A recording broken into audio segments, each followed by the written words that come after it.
Hey there, Groovesters and Groove Stars. Super excited for another Groove Growth program with a very, very dear friend. We go way back, way back. Guy's been an entrepreneur for the last several decades, building billion-dollar companies. Yes, that's billion with a B, as well as several other incredible enterprises. So happy to welcome my brother, my friend, young mentor, Blake Mallen. Blake, dude, how long do we go back?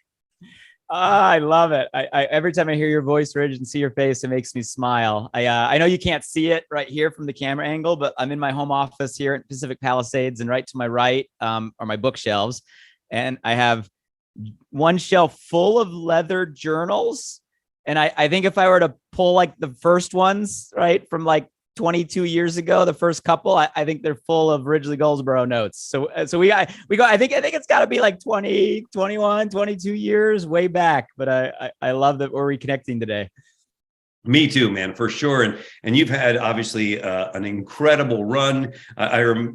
We go back to when my kids were this big and you didn't even have any kids, and now you've got the kids that are this big, and here we are reconnecting. But take us back a little bit. What was the thing that, and I know you talk about it a lot on your podcast and other successful things that you're doing, but what was the thing that sent you down this entrepreneurial track to say, wait, I can't work for somebody else.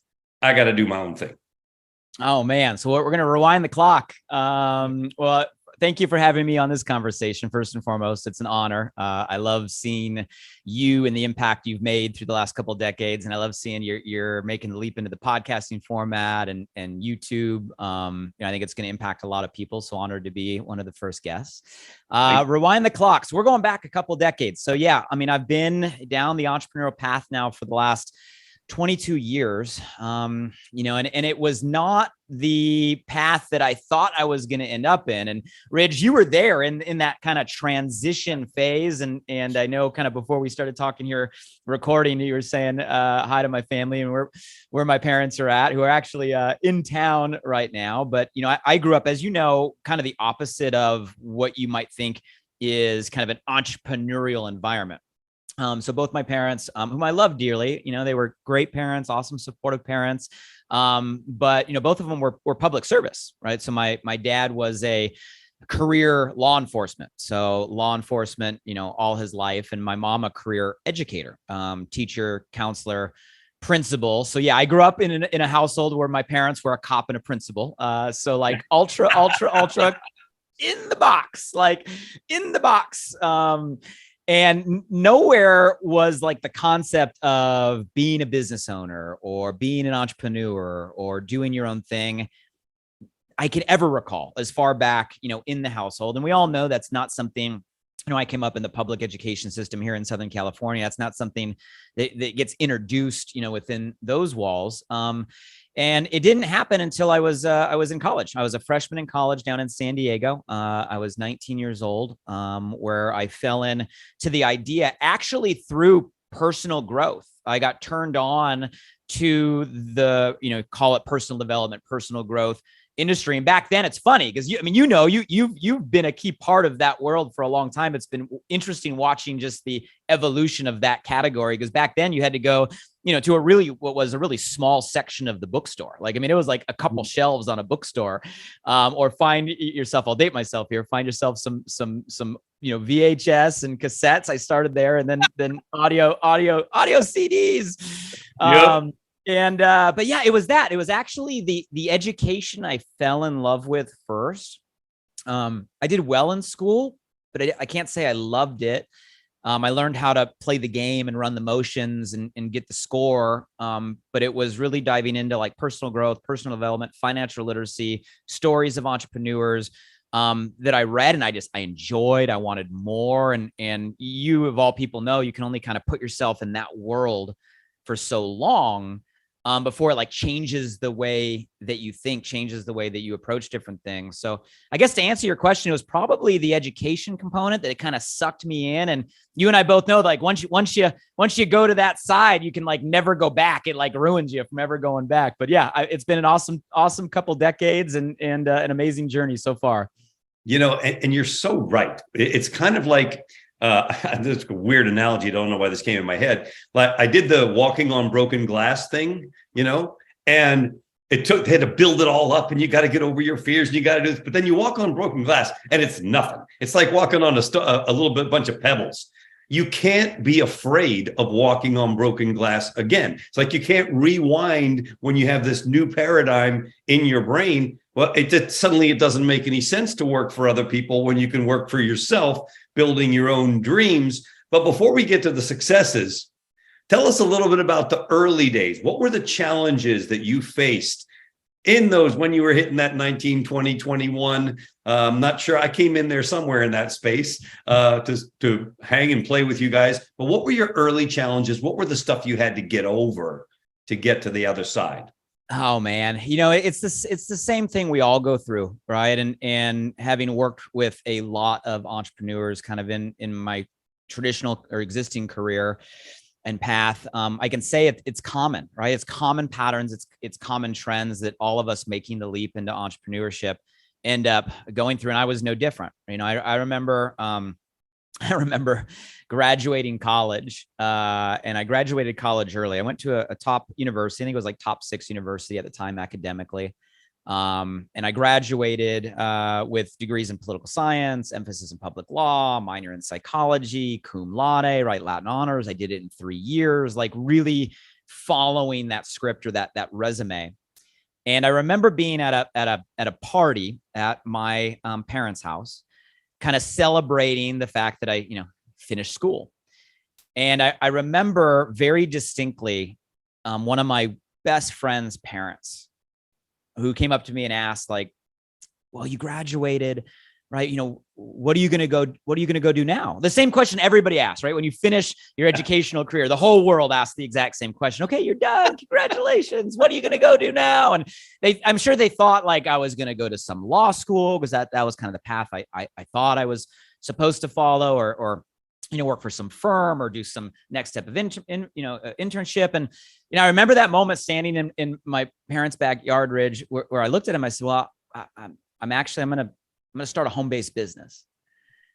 And I remember like the look of like, just care on their face, where they're like they didn't say anything, but they literally gave me the look like this guy lost his mind, right? Having gone through 18 years of my life, getting the grades, doing the resume, graduating, right? Top of the class, to open the door, to follow that ladder. And then boom, to say, no, I'm going to start my own thing, from my home.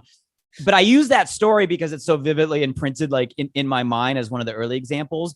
But I could give example after example after example of having to shift a paradigm of what was given to me by virtually everybody, right? My parents, the educational system, my social circles, right? My friends, parents, virtually everybody in that early part of my life, because I didn't grow up around entrepreneurs and business people who all kind of followed the traditional path.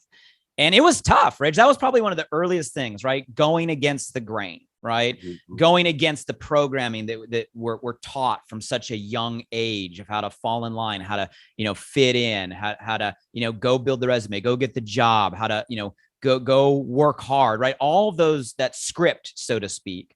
And saying, you know what, I'm going to choose a different path because there was something in me that just felt like that was the right way. But having to deal with the friction, right, that it creates and the reaction that it creates by the people around you. And I'm someone that's always battled with probably caring too much about what other people think. And I'm sure there's a bunch of people that'll listen to this that are like the achiever personality. I'm that achiever archetype, that achiever stereotype. And a lot of us that achieve certain results in life with that achiever mindset, we do so because we seek validation, right? We seek the pleasing of others. We seek, right, that someone to tell us, good job, that a boy. And I definitely have fallen in that category most of my life. So that early phase, Ridge, where I had to go a different direction and then face the thoughts, the reactions, the responses from the people that were close to me, that I loved, that I valued at that time. That was probably one of the biggest shifts and most difficult shifts and just getting off the ground. And obviously there's paradigms along the way. And I think those shifts never stop, right? We're constantly having to kind of fight, what we think we're supposed to do or told we're supposed to do. I don't think it ends there. But I think that's kind of the first thing that comes to my mind. I think it's something that I think every entrepreneur that makes a leap has to go to battle against maybe what they think the expectation is that's put on them by those around them. And decide, you know what, I'm gonna trust my gut, trust my instinct, trust what I feel inside to go a different way, because I think that's where I'm meant to go, despite having to maybe let down what other people think I was supposed to do. And Ridge, that's my story for sure, and I found that story pretty common in entrepreneurs, and I don't know if you've seen the same.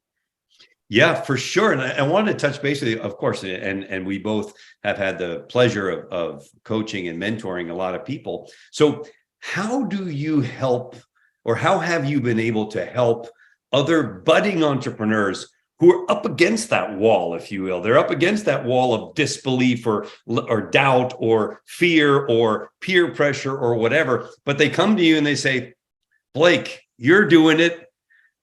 Can I borrow your belief for a minute, or can you help me out? What can you say? How have you been able to encourage others to follow that path and follow their dreams? I think we're all influenced by environment. There's not a single one of us, right? Doesn't matter how hard-headed we are, or how stubborn we are, or how independent we think we are. If we're all honest and open, we're influenced, right, by the environment that is around us. I think you have to understand that environment, we don't have a choice over it influences, whether or not it influences us, but we do have a choice over what environment we put around us and allow, right, to influence us. And I think for everybody that's looking to go an entrepreneurial route, regardless of if you have, someone around you right now that is against or anti, or maybe just doesn't understand, we can all benefit from shifting an environment that's going to be more conducive, right, to the path that we want to go.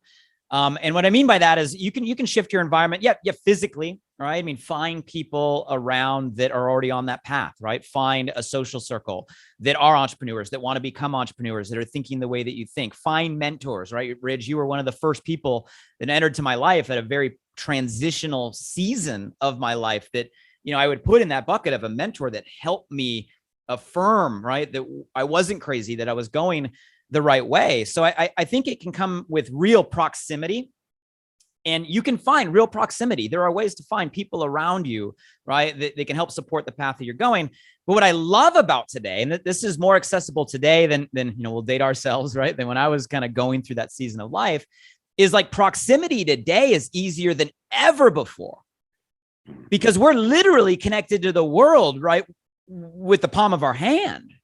And I'm not going to go on the rant of social media and access to content today, but what I love, forget the noise, forget the negativity, right? Forget the cancel culture, forget, right, all the stuff that also comes along with it.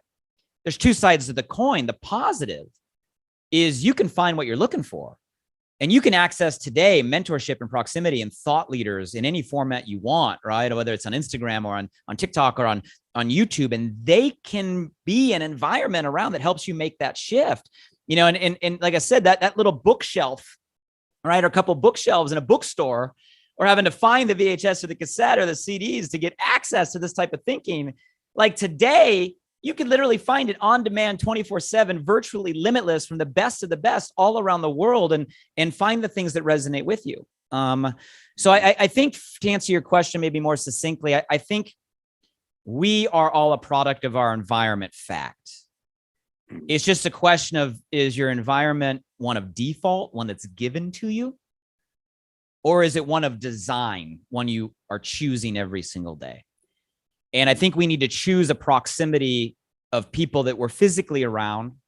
I think we need to find mentors and models, right? They can affirm our belief and show us it's possible. And I think we can design our distractions, right? Instead of being distracted by the scroll and the advertisement and the pop-ups, but like literally design our distractions, design our feeds to give us positive input and help build that belief. And I think that it's a small thing. It's something that everybody says in their own words in different ways.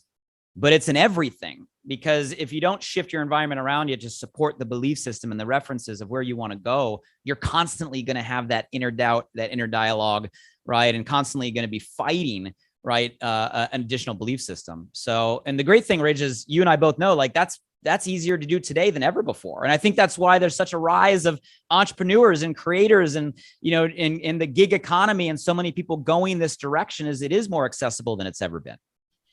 I remember, Blake, that you gave me a great gift one time. You gave me a copy of your personal growth library on CDs, like 30 hours or something. Or I don't know. Like this, like it was a thick bunch of CDs where you'd downloaded all that stuff for me and gave them to me as a gift. I still have them. They're right over there. I do too. Yeah. They're up here. Awesome. And I know, you talk about default versus design, and we're going to give everybody the link to your podcast, Alive by Design. Kind of speaks to that a lot. We'll get to that in just a second. Well, let me ask you this. In your entrepreneurial journey, what have you found have been the biggest obstacles to your success? Oh man, just depends on what season of life we're talking about. Like, I really think like entrepreneurship is about going from obstacle to obstacle. And Ridge, you will probably know the quote, because I'll probably mess it up and I don't even know who says it, but there's some quote out there that's like, success is going from failure to failure without loss of enthusiasm. Yeah. And it's like, entrepreneurship is like going from obstacle to obstacle, right? Without loss of enthusiasm, meaning that's what the journey is all about. It's about overcoming, right? And as soon as you overcome, you just earn the right to solve a bigger problem. So, and I'm still in the fight. I'm still in the grind. I'm still solving big problems every single day. And I guess I feel grateful that the problems I'm solving today, right? They're big problems. I mean, they're giant problems. And I the lens at which I approach the day is so different than when I was first getting started, because I look at it like I get to solve problems this big. I've earned the right to solve problems this big today, only because I've gone through decades of solving medium-sized problems or solving smaller problems. But I think if I were to go in the early season, right, we talked about overcoming, I call it supposed to. Right. And the reason I call it supposed to is because I think all of us can relate to, we all have some perception of what we think we're supposed to do in like all aspects of our life, right? What we're supposed to do as our career, what we're supposed to do as entrepreneurs, what we're supposed to do as fathers, what we're supposed to do as partners, what we're supposed to do as friends. Like, there's this construct of expectation that I think all of us have to fight and constantly challenge of, am I just doing this because it's what I've been taught I'm supposed to? Am I on autopilot here? Or am I, and Ridge, I know you love this question, am I asking myself, well, why is that, right? Why do I need to do it that way? Why does someone say that? Why is it have to be that way, right? Constantly asking ourselves kind of why and challenging that construct. I think that's probably one of the big ones, right? That's an ever going from the very beginning. Okay. Making a shift from this supposed to a different direction. Obviously overcoming, rejection is a part of the process. Overcoming what people think, right? And the need to be liked or people please, right? Is a part, I think, of the process, in terms of getting off the ground. As you start to move into different seasons and start to lead people, right, and move into more of a leadership category, you earn the right to a different set of obstacles. Now it might become less about you and shifting your belief and more about not just leading yourself, but how do you transition to, once you've learned to lead yourself, how can now you use that experience and what you've been through to lead others?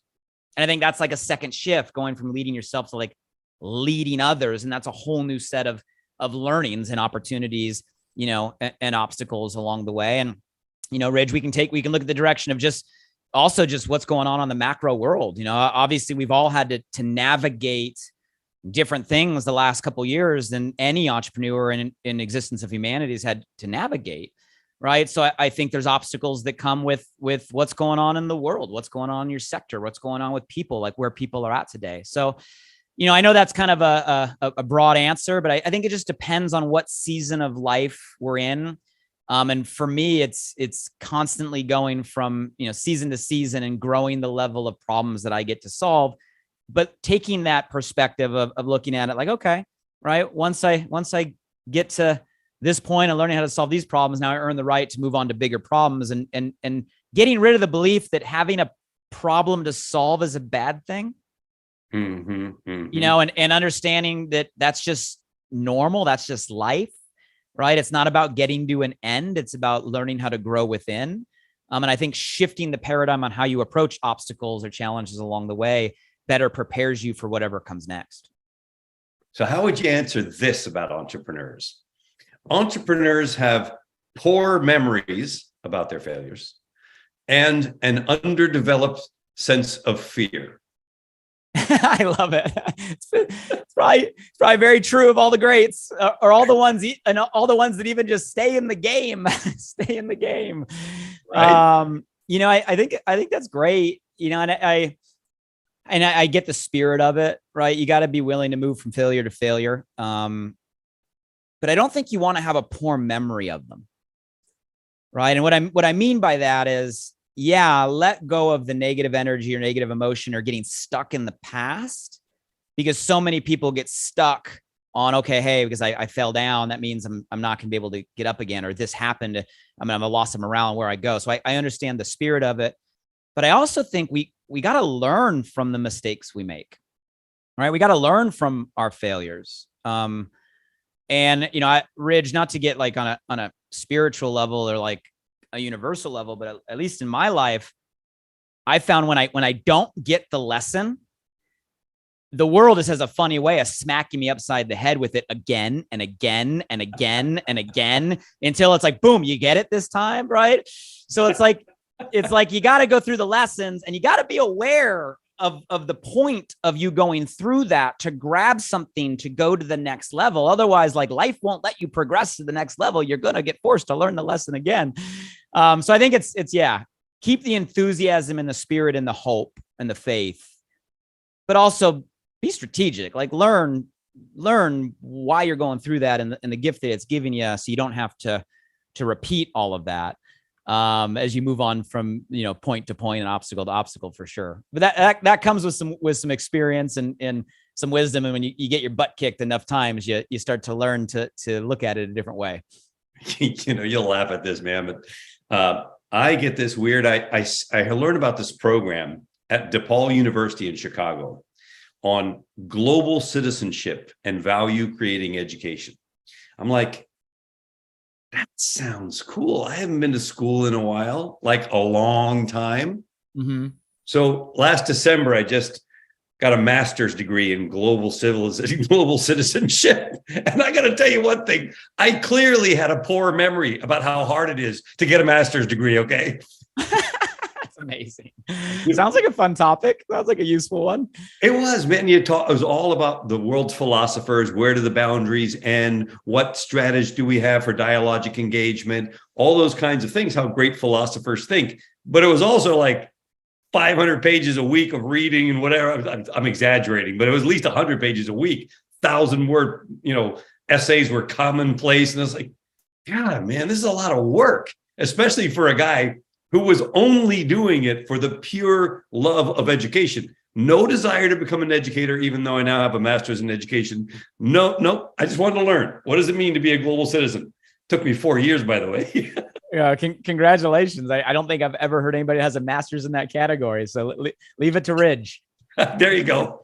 All right, man. So keys to success. If you were going to say keys to success for any entrepreneur, not just your own journey, but you've coached so many entrepreneurs, give us your top 2, top 3 keys for people that they need to kind of work on to succeed at whatever they're trying to accomplish.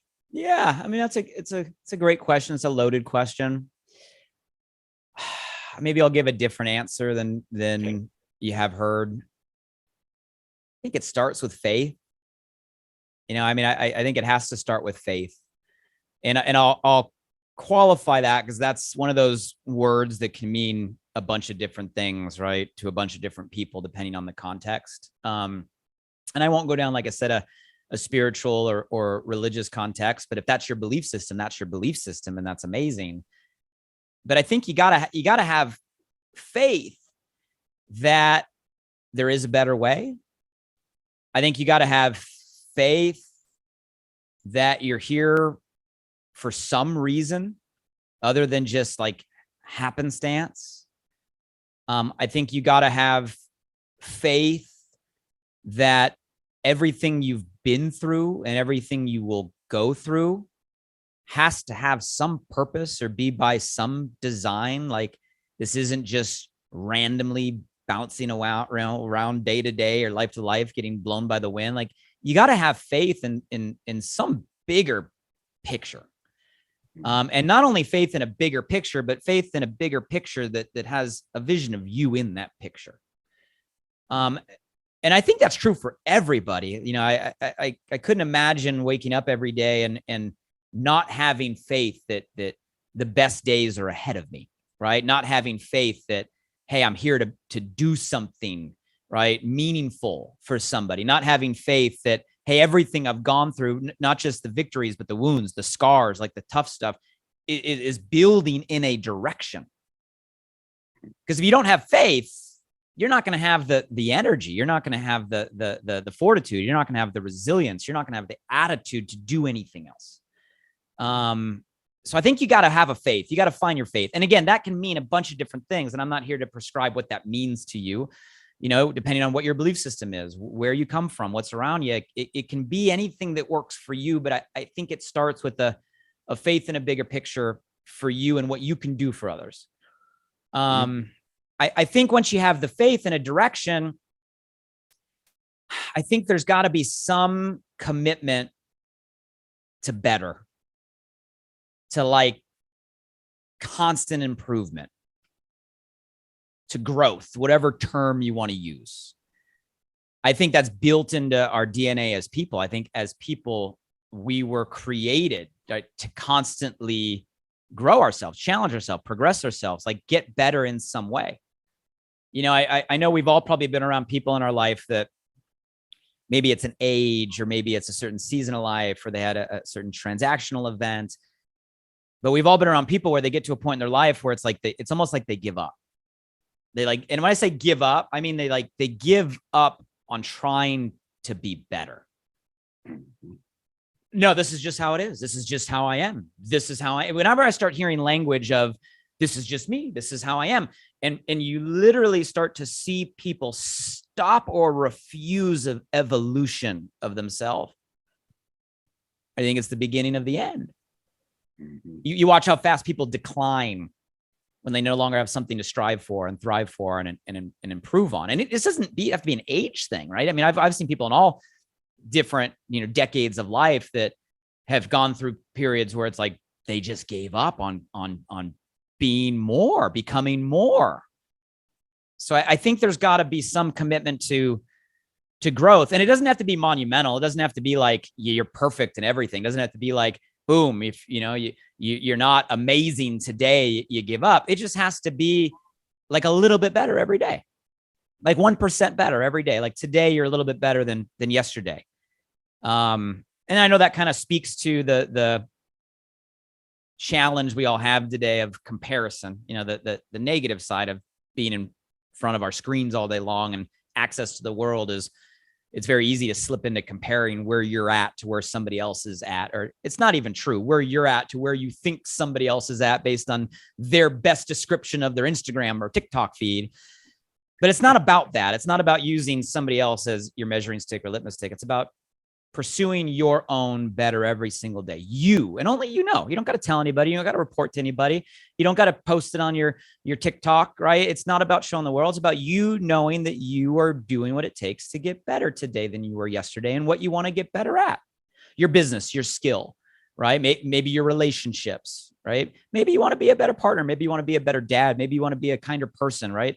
Whatever that means to you, whatever you value today. So I would say you got to have a faith in something we're building to. I think you got to have a commitment to constantly grow yourself and get better in the things that matter to you. And then the last one I'll say, I'd say consistency. And I know that's probably a common word that we hear and we throw out because we've heard it so many times, but it's also probably something that's higher value today than ever before, because I think people today lack consistency more today than ever before. We're in a world of noise and distraction. We're in a world of so much opportunity. We're in a world where everybody's ADD, right? We're not gonna die from starvation. We die from indigestion, from eating too much opportunity. And with that comes so many people just not being able to focus, not being able to stay a course, not being able to give anything a shot. And I think anything worthwhile is going to take time. I think consistency allows us to build a momentum to allow for the opportunity to unfold that's in front of you. And so often we don't give enough time and consistency to even allow the doors to open that are meant to open in that direction. We're bouncing to the next thing or the next thing or the next thing, constantly restarting instead of building right into a flow.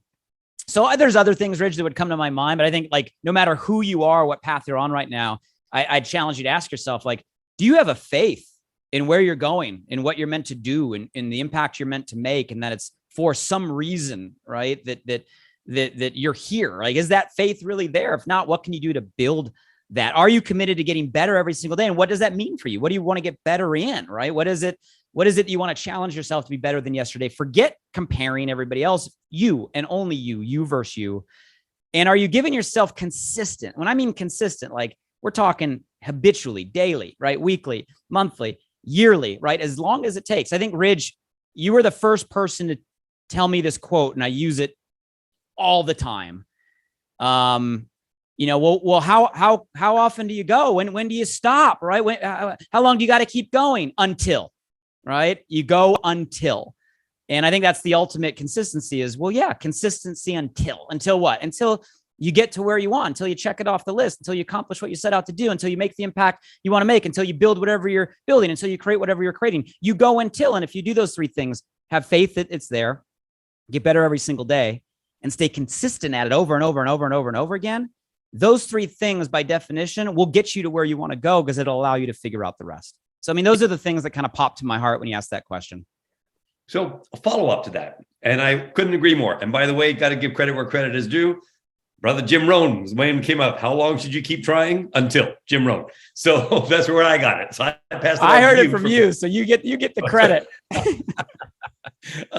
What about this thing, this almost, to use a bad word, almost pandemic of people don't stick long enough? I know that you mentioned consistency. I'm kind of trying to address also the element of time. Like sometimes as I've grown older, I've observed things that really matter often take a bit longer than you think they were going to take, a bit more effort required than you thought it might require when you started out. How do we encourage people to just stay the course? Yep. It's interesting. I just posted something to my Instagram story last night. Like, I think it's live right now. So it's funny the way the world works, right? And again, I might not say it verbatim, but the spirit of it was, just because it's not happening the speed that you want it to, doesn't mean that it's not happening. I love that. And that's the truth, right? Because let's also be real. It never happens the speed that you want it to, ever. I don't know about you, but I've tried so many different things, variations, ideas, projects, campaigns, launches inside my career. And here's a common trait. It never happens the pace or the rate or the velocity that you want it to, right? Because guys, we're all achievers, we're all optimists, right? Well, if we're an entrepreneur, right? We one of the traits of an entrepreneur is we're able to sell ourselves on a better future vision, right? And we go for that. That's what makes entrepreneurs. So guys, that's normal. That's normal, right? And it goes back to, like, sometimes we create our own expectation. Maybe the expectation isn't one we get from others, like we talked about. Maybe we create our own expectation in our mind that ends up working against us. So I think, to your point, Ridge, like everything takes time, and some things are outside your control. And I know we hate hearing that, right? And I know every one of us has a little bit of OCD inside of us, right? Like we're more comfortable when we can control things. We feel better and more at ease and more safe when we can control things. But guys, some things are just outside our control. You can control everything you can control. You still can't control everything because some things are just outside our control. And if you get fixated on a certain result in a certain amount of time, you don't allow what's meant to happen or things outside of your control, right, to occur, which is reality. So I think depending on what path you're on right now, start with your outcome. Like, what is the outcome you really, really want, right? Begin with the end in mind, right? As Covey would say, like, what is it that you're really trying to build? Start with that picture, that destination, clarity on where you're going. And yeah, have a strategy. Yeah, set goals. Yeah, have milestones. But don't lose sight of the outcome that we want as long as we're moving forward, whether today was a mile or a step, right? We're moving forward. That is progress. And I guess last thought too, Ridge, is not only do we got to stick with it in terms of the time to allow things to unfold and allow the time for what's to happen. I also think sometimes we need to give ourselves grace and give ourselves, more attaboys and more applause, even for like the micro progress.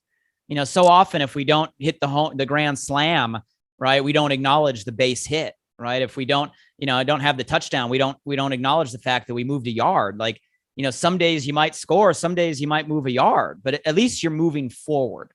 And I think that's just a mindset that will help all entrepreneurs is acknowledge not just the victories, but acknowledge the small steps, right? The little things, because the little things over and over and over again are what lead to the big things and lead to the great things. But yeah, it is a shame today that so many people are just like on to the next thing. They don't even allow the time and consistency it takes to create what is to be created and to become, right? In all essence, become the person that they're able to become by going through it. Yeah, I completely agree. 100%. And very, very wise words from you, Blake. So another question for you. The 3 books you would recommend that entrepreneurs should read to help them on their entrepreneurial journey would be. Oh man, I'll look to my bookshelf. Okay, I can do this. We're on video here because like they're in the center of my bookshelf. So hold on a second. You're gonna go get them, okay? You're gonna bring them over. I like that. Already all set to go and ready to roll, and bringing them over for us to take a look at. Fantastic. All right, top 3 books recommended by the great Blake Mallen. We are about to find out exactly what they are. Everybody that is watching. This is the benefit of studio inside the house. I wish I could turn the camera because you guys you tee up, you laugh. Okay, I think you probably know what some of these are going to be. And again, I would ask questions to the entrepreneur on where they're at, what season they're at, and probably be more prescriptive depending on the individual. But if I'm going to go blanket statement, everybody that I know will make an impact regardless of where you're at, here's what I'm going to pick. And you know what the first one's probably going to be. Yep. Yeah. Right. So for those of you guys not on video, right? So I'm holding up Think and Grow Rich, right? Napoleon Hill. This is the Bible of the entrepreneurial spirit and personal growth in general, right? So, and I'll also say, how many of you have read Think and Grow Rich or listened to Think and Grow Rich? And it's also one that like you got to go over and over and over and over again. And just like all great texts, it means different things at different seasons, right? So, I read this when I was 19. It meant something different than if I read it today. So I think that's got to be one there. This one is dated, Ridge, but I had to grab it because for me, it was the big shift. The information, this is an older one, but I'll qualify it by saying, like, if you're a new entrepreneur and you're battling with some of the stuff we've touched on in this conversation, the shift in mindset, understanding the different way different people think and the thing that separates business owners and entrepreneurs from, say, everybody else, the affirmation that maybe the path you're going or thinking about going is the right way. Like if you're looking for all of that, this is the single biggest book that helped validate the path of entrepreneurship for me. And it's an old one, right? And Reg, you might remember this one, right? So I'm holding up a book called Cash Flow Quadrant by Robert Kiyosaki. Robert Kiyosaki was most known for Rich Dad, Poor Dad. This was the second book, less popular, but in my opinion, more impactful. Cash Flow Quadrant. This is my actual version here that's beat up, tagged, noted from when I was 19 years old when I read this, that helped affirmed I was going the right direction, regardless of what everybody around me said and thought in those stories that I shared. And then I'll give a more current one, but still actually been around a long time that I think will help everybody. And that's this one right here. Mm-hmm. So Start With Why by Simon Sinek. I think this is applicable to everybody. And if he has a great TED Talk, it was a viral TED Talk if you want the 18-minute version, but I think the full book is worth it. And not just in business and entrepreneurship. He writes from the context of brands and iconic brands and some business philosophy. But I also think applying this to the business of your life, right? How you live and approach every single day can help any entrepreneur and any individual for that matter. So, Rich, those are the three. If I were just to pick three off my shelf, they're literally centered on my bookshelf here in the middle of all of them in the stack of books that have had the biggest impact on my life. So they're genuine. Now, for sure. I appreciate that a lot and agree. Those are three of the absolute greats of all time, to the point where you can actually, I just write down TGR, right? Think and Grow Rich. You don't even have to spell it out. You know exactly what we're talking about, right? So as we're wrapping this up today, I'd love to turn people on to your phenomenal content that you have in your podcast that's been going now for quite a while now. How long have you been doing this now? I started it in pandemic. And it was just something where obviously we were all home for an extended period. And in my career, in my path, I do a lot of traveling, at least pre-pandemic. I did a lot of traveling. So I kind of used pandemic as an opportunity. I was going to be home, but still wanted to make an impact, to launch it's really a passion project. I don't monetize it. I don't sell anything on it. It's purely wanting to share insight, experience, both the things that have worked, but also a lot of the things that I've been through that didn't, as a way to just give back and contribute. I have some awesome guests on from time to time. I also do just a lot of solo episodes that are like, 18-minute, 20-minute stream of thought, conversations that I think are super applicable to, entrepreneurs, solopreneurs, leaders in general, or people really wanting to make that shift that we've talked about in this conversation when it comes to their belief systems and their mindset, just to have a better quality of life. But Alive by Design, it's been a fun project. I think we're coming up on 150 episodes, and I always love hearing the impact it makes when people listen. Yeah. So guys, you know the drill. Down below, there's a button. Click on the button right there. Go check out Blake's podcast, Alive by Design. So everything we've been talking about today is alive by design, almost. If you think about it, so much is all about that. And Blake, I know we've been friends for such a long time. I'm so proud of you, everything you've done, everything you've accomplished. So grateful for you taking some time to be with us and our community. I wish you nothing but the best. And I'm sending you a big virtual hug, as I've been doing a long, long time, brother. You're the best. Thank you very, very much. I appreciate you, Ridge. Thanks for everything.